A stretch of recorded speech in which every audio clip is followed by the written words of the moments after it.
Hey, what's up guys, I'm LeNERD, and today I'll be showing you some simple steps to take to set up your green screen for your live stream. For those of you that have not yet set up your live stream, please head over to my How to Live Stream Your DJ Sets video, as I'll be skipping the basics and getting right to the green screen configurations. Assuming you already know how to set up your live stream, here are some additional things you might need. A green screen. Typically any green screen will do. Just make sure to make it crisp-free. Lighting for your subject and your green screen. An image or video you want to display. Some camera settings that I found useful are as follows. Aside from turning stabilization off, leave Pro Tune on. Set white balance to native.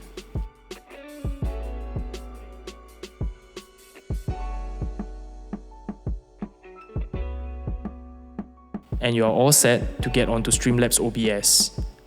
So now you have your camera set up and your green screen set up. I'll be showing you how to upload an image, a video, and also how to work together with a video jockey.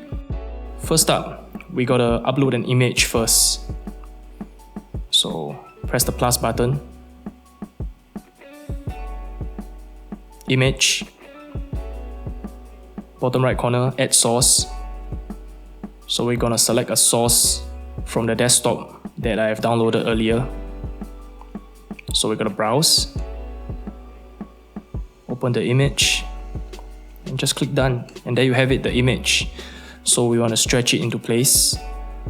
So what you want to do next is to drag your GoPro above the image so that it's on the top layer. And then next what you want to do is to right click, add filter, click the plus. What you want to do is to scroll all the way down and find chroma key, and then click done. And then once you have chroma key, there are quite a lot of settings for you to adjust how well you want the green screen to blend into your image. So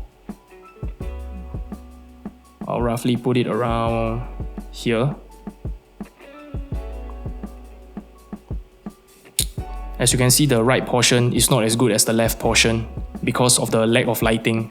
So if I have better lighting, it will look better. For the smoothness, maybe I'll put 50.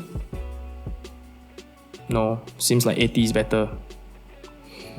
And for the color spill, you gotta experiment with it. Yeah, it's too saturated already. So I'll keep it at 100.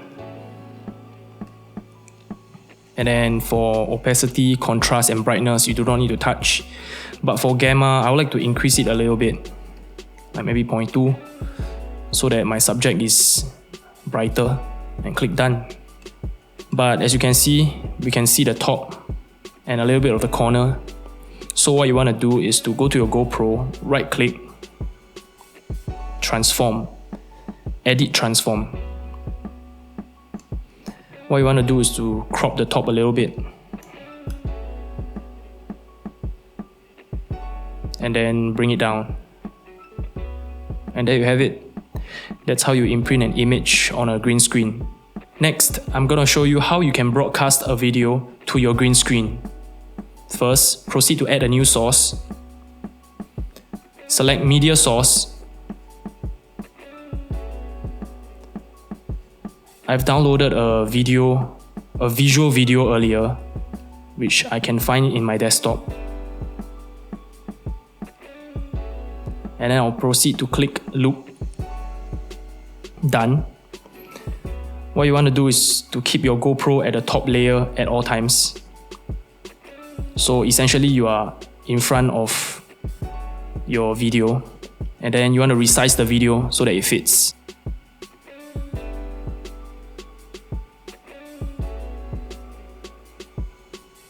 And there you have it, broadcasting a video on a green screen. So you can further enhance the effect by reducing the camera view so that more of the visuals can be seen. And then what you want to do is to right click GoPro, transform, center horizontal. And there you have it. So the visuals looks way bigger. Aside from uploading still images and videos, I found a way to DJ live alongside my club's video jockey or VJ. First, you get on Skype with your VJ, then they'll proceed to share their screen with you while using their DJing software such as Resolume.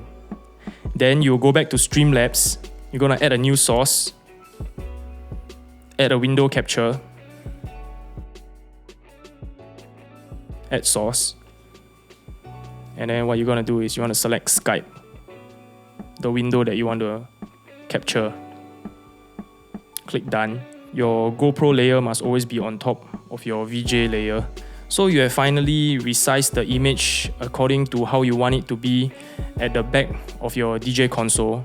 So when your VJ changes image, like right now, you can see there's a visible amount of lag. But after a few days of testing, we concluded that this method creates the least amount of lag between the DJ and the VJ. So there you have it, some simple steps to take to bring your live stream DJ sets to the next level. Please like and subscribe if you find this helpful in any way, and I will appreciate it if you can share this video with your fellow DJ friends. Take care, guys.